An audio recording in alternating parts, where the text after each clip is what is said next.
Bonjour, je suis Benjamin Denéchaud, chef du département carrière sociale de l'IUT de Sénart-Fontainebleau.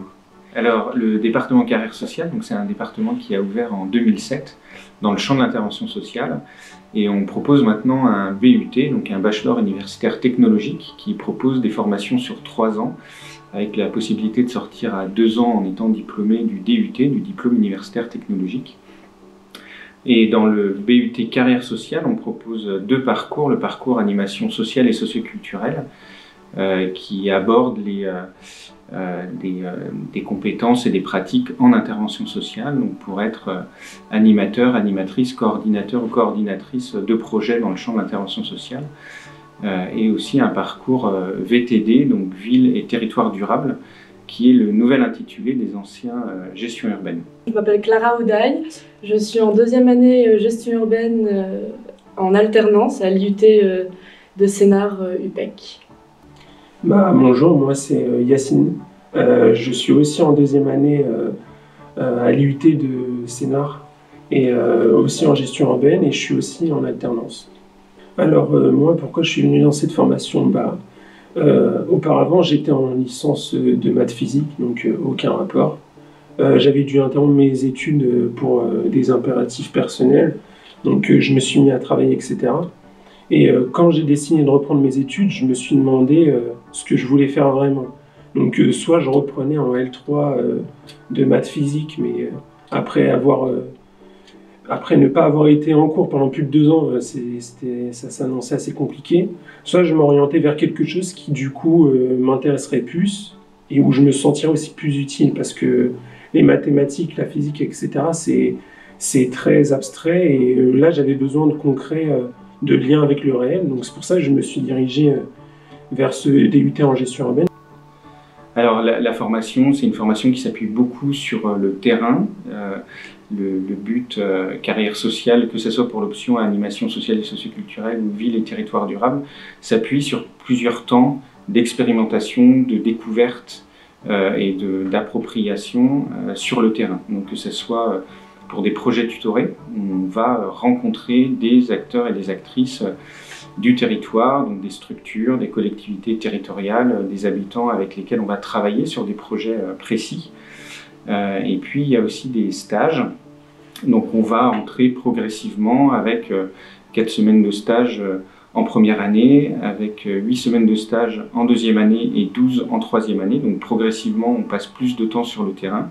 Donc on a des formules en apprentissage pour chaque option, dès la première année pour l'animation sociale et socioculturelle, en 2e année pour ville et territoire durable, et donc l'apprentissage et une formule qui permet d'avoir un employeur, d'avoir un salaire sur l'année et de pouvoir aussi suivre sa formation et d'être diplômé du but à la fin. Sur le volet international, c'est aussi un positionnement fort du département, parce qu'on considère qu'on apprend davantage, qu'on peut se questionner davantage en allant voir ailleurs d'autres pratiques, d'autres contextes, et donc d'aller à l'étranger pour avoir une démarche de décentrement. On découvre des pratiques et des contextes qui nous sont étrangers, et ça permet de se questionner davantage. Donc on va voir des structures à l'étranger, ça peut être dans le cadre de voyages d'études, où chaque promotion part en voyage d'études à la rencontre de professionnels ou d'acteurs dans d'autres pays. Donc ça peut être en Irlande, au Chili, au Canada, en Espagne.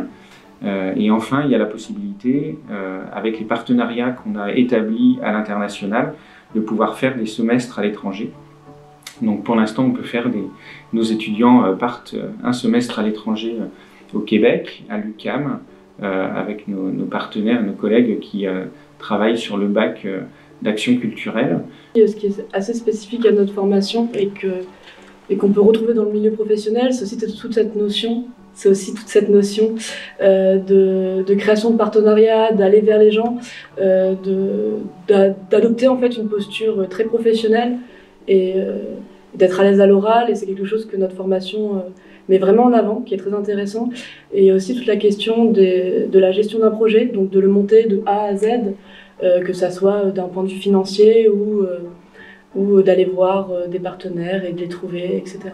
pour pouvoir candidater. Vous passez par Parcoursup, ou alors on peut aussi accueillir des personnes en dehors de Parcoursup en formation continue par exemple, ou en validation des acquis professionnels pour ceux qui viennent d'autres parcours et qui ne sont pas néo-bacheliers ou néo-bachelières. Ces 2 années de DUT, en fait, elles nous apprennent les bases de la gestion urbaine. Donc après, on a un vaste choix d'orientation. Par exemple, moi, j'aimerais bien m'orienter dans tout ce qui est intervention sociale et santé urbaine pour travailler toutes les questions, toutes les problématiques de santé mentale à un niveau local. Donc il y a différentes possibilités du coup scolaires, c'est-à-dire ce vers quoi on peut s'orienter pour notre avenir scolaire, mais il y a aussi différents horizons professionnels. Là par exemple, Clara fait référence au fait qu'elle veut travailler dans le domaine de la santé. Moi, ce serait plus dans le domaine de la politique de la ville. Il y en a d'autres dans la classe, ils aimeraient travailler dans l'urbanisme et l'environnement. Donc, c'est un champ très vaste et c'est aussi pour ça qu'on a choisi cette formation. C'est parce que, d'une part, on voulait se sentir utile dans un domaine qui nous intéresse. Et d'autre part, ça nous permet justement d'avoir plusieurs possibilités et de ne pas se sentir cantonné à un sujet précis et de regretter par la suite.